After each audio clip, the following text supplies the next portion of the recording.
தென் தமிழகத்திலேயே முதன்முறையாக தூத்துக்குடி அரசு மருத்துவக் கல்லூரி மருத்துவமனையில் 10 வயது சிறுமிக்கு பித்தப்பையை அகற்றி மருத்துவர்கள் சாதனை படைத்துள்ளனர்.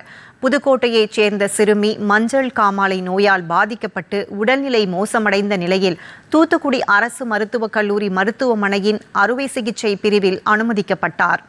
பரிசோதனைகளில் கணைய வீக்கம் மற்றும் பித்தப்பை செல்லக்கூடிய பாதையில் கசடுகள் தேங்கி அடைப்பு ஏற்பட்டிருப்பது கண்டறியப்பட்டது. இதை அடுத்து குழந்தைகள் அறுவை சிகிச்சை பிரிவு மருத்துவர் முத்துக்குமரன் மற்றும் குடல் மற்றும் இரைப்பை மருத்துவ பிரிவு மருத்துவர் சாய்ராம் தலைமையிலான மருத்துவர்கள் குழுவினர் லாப்ரோஸ்கோபி மூலம் பித்தப்பையை அகற்றினர்.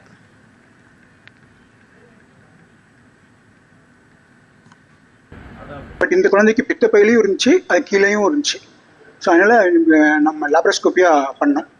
லாப்ரோஸ்கோபி கொலிசிஸ்டெக்டமி child வந்து it is very rare, not very common.